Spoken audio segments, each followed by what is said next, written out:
माणुसकीला काळीमा फासणारी एक संतापजनक घटना जुन्नर तालुक्यातील आळेखिंड परिसरातून समोर आली आहे. अनैतिक संबंधांच्या अडथळ्यामुळे एका नराधम बापानं आपल्या 2 निष्पाप मुलांचा काटा काढण्याचा प्रयत्न केला. यात 3.5 वर्षांच्या चिमुकलीचा दुर्दैवी मृत्यू झाला असून 5 वर्षांचा मुलगा मृत्यूच्या दाढेतून थोडक्यात बचावलाय. या घटनेनंतर संपूर्ण पुणे जिल्ह्यात खळबळ उडाली आहे. ज्या बापाच्या खांद्यावर बसून मुलं जग पाहतात त्याच बापानं मुलांना मृत्यूच्या दरी ढकललाय. पुण्यातील मोशी येथील सागर शिंदे यानं आपल्या 2 काळजाच्या तुकड्यांना फिरायला नेतो असं सांगून आळेखिंडच्या घनदाट जंगलात नेलं. पण तिथे जे घडलं ते ऐकून कोणाचाही काळजात धडकी भरेल. सागरने आपली 3.5 वर्षांची मुलगी हर्षदा आणि 5 वर्षांचा मुलगा आर्यन या दोघांचाही निर्घुणपणे गळा आवळला आणि त्यांना जंगलात फेकून देऊन तिथून पळ काढला. नशिबाची साथ आणि जगण्याची जिद्द म्हणून 5 वर्षांचा आर्यन या हल्ल्यातून वाचला. कसाबसा रस्ता शोधत तो महामार्गावर आला. एका चिमुकलेला अशा अवस्थेत पाहून स्थानिकांनी पोलिसांना कळवलं आणि या काळजाचा थरकाप उडवणाऱ्या घटनेचा उलगडा झाला. पोलिसांनी तातडीने सूत्र हलवत आरोपी सागर शिंदेला चाकणमधून बेड्या ठोकल्यात. मात्र दुर्दैवानं 3.5 वर्षांच्या हर्षदाचा जीव वाचू शकला नाही. जंगलात तिचा मृतदेह आढळून आला. आरोपीचे इतर महिलांशी संबंध होते. या अनैतिक संबंधांमुळे त्यांना आपल्या मुलांचा जीव घेण्याचं टोकाचं पाऊल उचललं असं म्हटलं जातं. आम्हाला न्याय हवाय, अशा नराधमाला फाशीची शिक्षा झाली पाहिजे आता अशी मागणी होऊ लागली आहे. हर्षदाच्या मृत्यूनं कुटुंबावर डोंगर कोसळला आहे तर आर्यनच्या डोळ्यासमोरून आपल्याच बापाचं ते भयानक रूप अजूनही जात नाहीये. पोलिसांनी आरोपीला अटक केली असून आता त्याला कठोर शिक्षा कधी होणार याकडे सर्वांचं लक्ष लागलंय. परंतु दोन्हीही चिमुकले जर बापाजवळ होते तर आई नेमकी कुठे गेली होती? दोघा पती पत्नींमध्ये काही वाद झाला होता का? अशा वेळी सदर आरोपीची पत्नी ही 2 मुलांना घरातच टाकून नेमकं गेली कुठे होती अशी सुद्धा चर्चा जुन्नर तालुक्यात केली जाते. हो, मग त्याचं काय म्हणणं आहे? त्याला काय पश्चाताप मुलाला मारलं? पश्चाताप काय नाही. तो आम्हाला चाकणमध्ये आम्ही बिगर पोलिसांचा त्यांना पकडला. त्यांचे बंधू होते. तो अपंग आहे. त्यांनी रिक्षाने पाठलाग केला. काय तुम्ही काय शिक्षेची मागणी कराल? फाशी फाशी फाशी स्वतःच. अहो साहेब, आमची मुलं, आम्हाला असं वाटतं अजून 2 मुलं व्हावा अशी आमची अपेक्षा आहे. याला एवढी मुलगी एवढी छान होती, अक्षरशः एवढं स्वतःच्या बापाली गळा आवडून दाबणं हे सोपं नाही. ही गोष्ट आज समाजात चाललंय. काही म्हणलं, काही लोकांना मुलं नाही, काय नाही, ते लोक तडफड्या करतायत आणि याने पोरं गळा फासून मारल्यात. कशामुळे केलं त्यांनी? कशामुळे केलं? हे बायांचा ना, दुसरं काय नाही. म्हणजे त्याच्या बाहेर त्याचे देखील हा संबंध. पहिली त्याची मिस्टर होती, त्यांनी कंपनीतच ती आणली होती. हा काय? हो, म्हणजे त्याची जी पहिली बाईक होती ती त्यांचं प्रेमविवाह होता. हा प्रेमविवाह. आळेफाटा पोलीस स्टेशनच्या हद्दीमध्ये दिनांक 6/5/2026 रोजी सकाळी 8 वाजता सकाळी मॉर्निंग वॉकला जे आपल्या आळे गावातील ग्रामस्थ जातात त्यांना एक लहान मुलगा 5.5 वर्षाचा रडताना मिळून आला हायवेच्या बाजूला.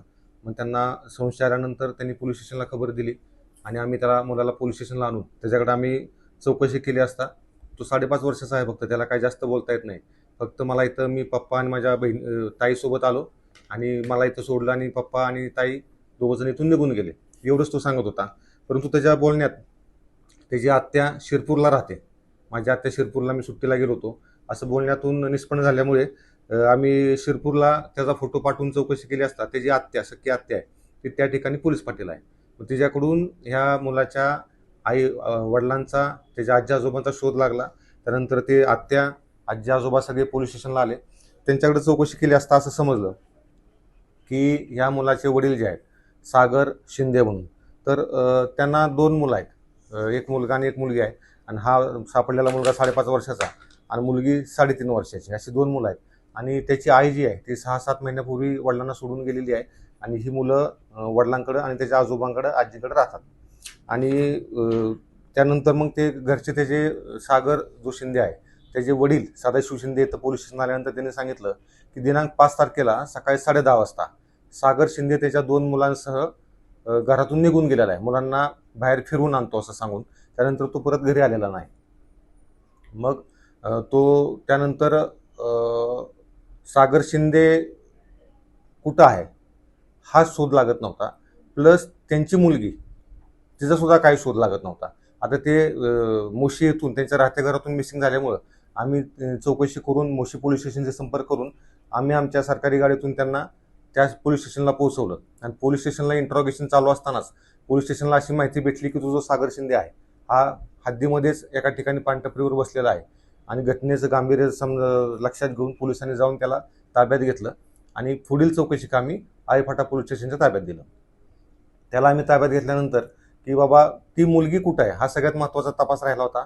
त्याकडे आम्ही कसून चौकशी केली असता त्यानं सांगितलं की त्या मुलीचा मी गळा दाबून आळेखिंडीच्या बाजूच्या जंगलामध्ये आणि माझा मुलगा जो आहे त्याचा सुद्धा गळा दाबून मी तिथं खून केलेला आहे अशी त्यानं आमच्याकडे प्राथमिकदृष्ट्या कबुली दिली.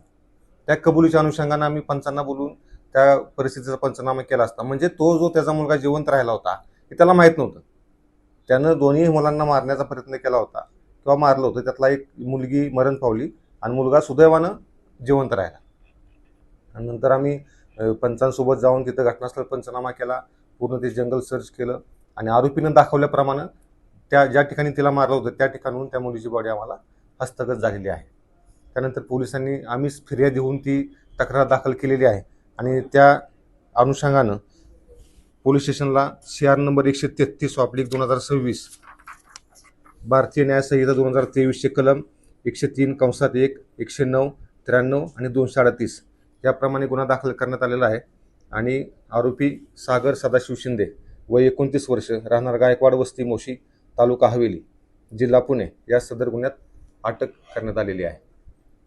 सदरचा तपास हा पुणे ग्रामीण जिल्ह्याचे SP संदीप सिंह गिल साहेब, रमेश चोपडे साहेब अपर पोलीस अधीक्षक, आमचे डिव्हिजनचे पाटील साहेब, DYSP पाटील साहेब तसेच प्रमोद क्षीरसागर LCB PI यांच्या मार्गदर्शनाखाली माझ्या पोलीस स्टेशनचे API अमोल पनाळकर, PSI टावरे, हवालदार गायकवाड, पंकज पारखे, अमित माळुंजे, पोपट कोकाटे, विकास गोसावी, PC आरगडे, खुने, जगताप, तांगडकर, रानडे यांनी केलेला आहे. आणि ह्या बाबतीत मी दिवसभरामध्ये काल ह्या चौकशी करत असताना माननीय DYSP साहेब पाटील साहेबांचे खूप मोलाचे मार्गदर्शन भेटलेलं आहे. त्यांनी केलेल्या मार्गदर्शनामुळेच आम्ही कमीत कमी वेळामध्ये हा गुन्हा उघडकीस आणू शकलो. धन्यवाद. आपण पाहत आहात तेज तुफान न्यूज, न्यायिक व निर्भीड बातम्यांचे सर्वांचे आवडते नेटवर्क.